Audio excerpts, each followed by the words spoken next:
बनाया गया है सर, इसके संदर्भ में पहले आपको ढेर सारी शुभकामनाएं सर। ये इतना बड़ा पद आपको मिला है सर, सबसे पहले आप ये बताएंगे कि आप इसके बारे में क्या कहना चाहेंगे सर? नहीं, मुझे तो सबसे पहले आपके प्रति बहुत बहुत शुभकामनाएं देना चाहते हैं। और पार्टी ने, हमारे नेता लालू यादव जी ने, हमारी पूर्व मुख्यमंत्री श्रीमती राबड़ी देवी जी जो हमारी अभिभावक तुल्य हैं, और प्रतिपक्ष के नेता तेजस्वी यादव जी के प्रति और राष्ट्रीय जनता दल के तमाम कार्यकर्ताओं के प्रति मैं बहुत बहुत आभार व्यक्त करना चाहता हूं कि जिन्होंने मुझे इतनी बड़ी जिम्मेदारी दी है। मैं पूरी जिम्मेदारी को निर्वाह करूंगा। अभी मैं जा रहा हूं बंगाल और गुवाहाटी, 3 दिन में रहूंगा कलकत्ता और 2 दिन रहूंगा असम में, और वहां जो होने वाले चुनाव है उसके अपने कार्यकर्ताओं के साथ समीक्षा करके फिर किनके साथ कैसे हो, हमको एक ही है कि भारतीय जनता पार्टी के वहां पर बंगाल में, असम में हम किसी तरह से पैर उसको रखने नहीं दे, बल्कि उनको पैर को उखाड़ करके और वहां से उनको नेस्तनाबूद करने का काम, क्योंकि भारतीय जनता पार्टी के जो विचार है वो देश में सांप्रदायिकता फैलाने की है और देश को तोड़ने की साजिश है और आर्थिक गुलाम बनाने की साजिश है। इसलिए हम भारतीय जनता पार्टी के खिलाफ हैं। और बंगाल में हम इसलिए नहीं उसको बैठ देना चाहते हैं क्योंकि बंगाल है जो एक सीमा है और उस सीमा से गुवाहाटी है, वो जो पूरा नॉर्थ ईस्ट का वो सेंटर है, तो उस जगह हम वहाँ स्थापित नहीं करने देना चाहते हैं। और इसके लिए हम लोगों को किसी से भी करना होगा, भारतीय जनता पार्टी को उखाड़ फेंकने के लिए हम करेंगे। अच्छा सर, शिक्षक बहाली को लेकर के अभी काफी स्टूडेंट जो है सर गर्दनी बाग में कंटिन्यू धरना दे रहे हैं सर, और इस कड़ाके की ठंड में रात भर वो लोग रहे हैं। यहाँ तक कि ये भी उन लोगों का आरोप है कि हम लोगों का टेंट फेंक दिया गया, खाने पीने का जो सामान है वो फेंक दिया गया, नष्ट कर दिया गया, और हम लोगों की मांगे पूरी नहीं की जा रही है। ये पूरी तरह से खिलवाड़ हो रहा है। देखिए, जो अभ्यर्थी हैं शिक्षक के, जो लोगों ने एग्जाम भी दिया, कोर्ट ने आदेश भी दिया, अब उनका काउंसलिंग होना है, उसको भी वो नहीं कर रहे हैं। तो सरकार की तानाशाही है और सरकार नहीं करना चाहती है गरीबों के काम को, सिर्फ ढकोसला और सिर्फ बैंड बजा करके अपनी चर्चा करना चाहती है। हम इतने लोगों को नौकरी देंगे, 94,000 माने 90,000 कुछ जो हमारे अभ्यर्थी जिनकी नौकरी होनी है, उन लोगों का सब कुछ जायज है। जब उनका एग्जाम हुआ, पास कर गए, उनका रिजल्ट निकल गया, कोर्ट में गए, कोर्ट में भी हुआ, कहे थे कि हम इन सबको बहाल करेंगे काउंसलिंग करके, काउंसलिंग का डेट भी हुआ, उनका काउंसलिंग नहीं हो रहा है। तो इसका मतलब है कि युवाओं से, छात्रों से, और चाहते हैं कि बिहार में शिक्षा व्यवस्था सुदृढ़ नहीं हो और लोग वही मनुवादी व्यवस्था के अंतर्गत सिर्फ शिक्षा से मरहूम रहे गरीब गुरबा लोग। इसी नीति के तहत जो भारतीय जनता पार्टी करती रही है और आदरणीय श्री नीतीश कुमार जी उसी रास्ते के राही बन गए हैं। क्योंकि जो भारतीय जनता पार्टी का गाड़ी था वो फट गया, तो स्टेपनी बाबू को स्टेपनी लगवा लिए नीतीश कुमार को, और अब स्टेपनी का भी ट्यूब फटने वाला है। तो इस तरह के आतताई, आतंक करने का काम कर रहे हैं और इस तरह से वो तानाशाही रत रहे हैं। अच्छा सर, अभी श्रृंखला बनाने की बात चल रही है 30 तारीख को सर, इसके बारे में क्या, इस संदर्भ में क्या कहना चाहेंगे आप? जो किसान बिल रहा है वो तीनों बिल का हम लोग विरोध करते हैं। और किसान 57 दिनों से बॉर्डर पर हर जगह बैठे हुए हैं, लोग अपने आंदोलन में अपने मांगों को लेकर के बैठे हुए हैं। एमएसपी को कानूनी अमली जामा पहनाने की बात वो कर रहे हैं। ये सवाल पर कानून पर जून तक ही रहा है। और इस सवाल को लेकर के बिहार में हम किसानों को, नौजवानों को, क्योंकि ये सिर्फ किसान बिल किसान के विरोधी नहीं है, आम जो भोक्ता है, आम जो कंज्यूमर है, आम जो युवा है, नौजवान है, शिक्षक हैं, छात्र हैं, मजदूर हैं, दलित हैं, अल्पसंख्यक हैं, सबको इसकी मार पड़ेगी।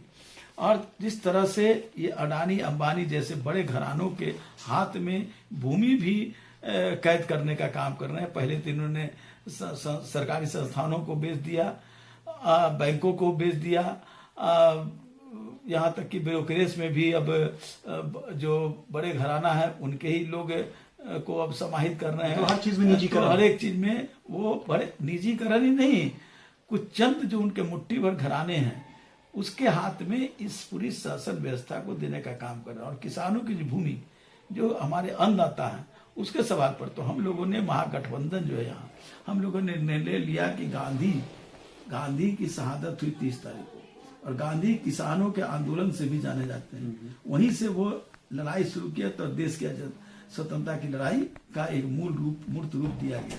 तो हम लोग उस सवाल को लेकर के और मानव श्रृंखला बनाने का काम कर रहे हैं। सारे नौजवान, सारे लोग मिल करके 30 तारीख को 12 बजे से 1 बजे तक हम लोग मानव श्रृंखला बनाएंगे और ये एहसास कराएंगे कि बिहार की जनता भी मानव श्रृंखला बना करके उस किसानों के आंदोलन में पूरे रूप से मुस्तैदी से सहयोग कर रहा है और उसके लड़ाई को हम लोग लड़ने का काम करेंगे। अच्छा सर, एक अंतिम बात सर के माननीय लालू प्रसाद यादव जी अभी काफी बीमार चल ही रहते काफी दिनों से। कल से एक नई खबर आई है कि फेफड़ा में भी पानी आ गया, बहुत ज्यादा बीमार है, सांस लेने में प्रॉब्लम हो रहा, जहां डॉक्टर मीसा भारती जी भी पहुंच गई हैं, झारखंड के स्वास्थ्य मंत्री भी पहुंचे हुए थे। और यहाँ तक की खबर और आ रही है कि माननीय तेजस्वी प्रसाद और श्रीमती राबड़ी देवी जी स्पेशल फ्लाइट से वहाँ लैंड करेंगी, जा रही देखने के लिए। तो आप क्या कहना चाहेंगे, आपका क्या संदेश? जी, मैं वहाँ था, तेजस्वी जी, तेज प्रताप जी, श्रीमती राबड़ी देवी जी, तीनों लोग गए हैं अभी और वहाँ मिलेंगे। असल बात है कि उनका लंग्स में भी प्रॉब्लम आ गया है। लंग्स में प्रॉब्लम के कारण उनको बहुत दिक्कत हो रही है सांस लेने में और पहले ही भी कई तरह से उनकी बीमारियां रही है और उसके कारण वो परेशान है। लेकिन अभी डॉक्टर बोला है कि स्थिति कंट्रोल में है, लेकिन परेशानी तो है।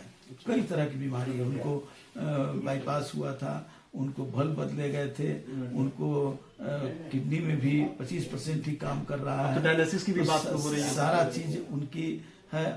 सरकार क्या कर रही है, क्या नहीं कर रही है और किस तरह से साजिश करके उनको किया जा रहा है वो तो एक अलग सवाल है, लेकिन उनके स्वास्थ्य के प्रति भी कोई चिंता नहीं। और इस चिंता से हम लोग भी बहुत दुखी हैं, मर्माहत हैं और उनके स्वास्थ्य की कामना करते हैं कि जल्द से जल्द स्वस्थ हो जाए। इसी इसके लिए और लोग जा रहे हैं मिलने के लिए, परिवार के लोग को मिलना में है विशेष परिस्थिति, मिल सकते हैं तो वो गए हैं और मिल करके फिर आएंगे तो सारी बात कहेंगे। लेकिन वो चिंताजनक स्थिति है और जिस तरह से उनका किडनी का प्रॉब्लम है, उनका हार्ट का प्रॉब्लम है, उनका लंग्स का प्रॉब्लम है, तो ये सब तो सरकार शरीर के ये सब 3-4 जो अंग होते हैं बड़े महत्वपूर्ण होते हैं। सभी अंगों में उनको हो चुका है, वायरस लगा है और कई तरह के उनका, हालांकि कोरोना तो निगेटिव है लेकिन कोरोना का भी संकट हो सकता है। निमोनिया की बात बता रहे हैं, निमोनिया का बता रहे हैं, तो ये सारा चीज है। तो चिंताजनक स्थिति है, पूरे बिहार की जनता के लिए चिंताजनक स्थिति है। पूरे गरीब गुरबा जिनके वो प्रतीक के रूप में जाने जाते हैं, जिसकी लड़ाई के लिए आज सब लोग मर्माहत हैं। चलिए सर, बहुत बहुत शुक्रिया। ये हमारे साथ पूर्व मंत्री श्री श्याम रजक जी से भी बातचीत चल रही थी और ये कभी बैठते हुए इनको नहीं देखा गया है। ये हमेशा अग्रसर रहे हैं काम के प्रति, विकास के प्रति, कभी इनको बैठते हुए नहीं देखा गया और यही शुभकामनाएं सर आपके साथ। कि उर्दू का एक शेर है सर कि मैं कहाँ रुकता हूँ अर्श व फर्श की आवाज से, मैं कहाँ रुकता हूँ अर्श व फर्श की आवाज से, मुझको जाना है बहुत ऊंचा हद परवाज से। तो आप सर जो आसमान की बुलंदी है उससे भी ऊंचा, उससे भी ऊंचा और आगे जितना ऊंचा जा सके आप जाएंगे सर। और आपकी इस कड़ी मेहनत, दृढ़ विश्वास, आत्मनिर्भरता और आपका जो योगदान रहा है वो काफी सराहनीय है। और आपके इस परिश्रम के लिए, कड़ी मेहनत के लिए एक बार फिर से ढेर सारी शुभकामनाएं। राष्ट्रीय सहारा आपका फिर से बहुत बहुत सर अभिनंदन करता है, स्वागत करता है। राष्ट्रीय सहारा को बहुत बहुत धन्यवाद, आभार व्यक्त करना चाहता हूँ। हमारे बारे में जितना आपने बात कही है, मैं हालांकि उस लायक नहीं हूँ। मेरी तो एक ही मंशा रही है कि बिहार की जनता, देश की गरीब गुरबा, दलित, उत्पीड़ित, उपेक्षित समाज, चाहे अल्पसंख्यक हो, चाहे सवर्णों में भी गरीब हो, उसका कल्याण हो। और इसका कल्याण जब होगा तो देश भी का कल्याण होगा। तो देश के कल्याण के लिए समाज के हर तबके को कल्याणकारी बनाना होगा, यही हमारा उद्देश्य है और इस उद्देश्य के पीछे मैं बराबर पागल की तरह लगा रहता हूँ। तो आप सुन रहे थे कि देश के कल्याण के लिए समाज का कल्याण होना जरूरी। सर बहुत बहुत शुक्रिया, धन्यवाद।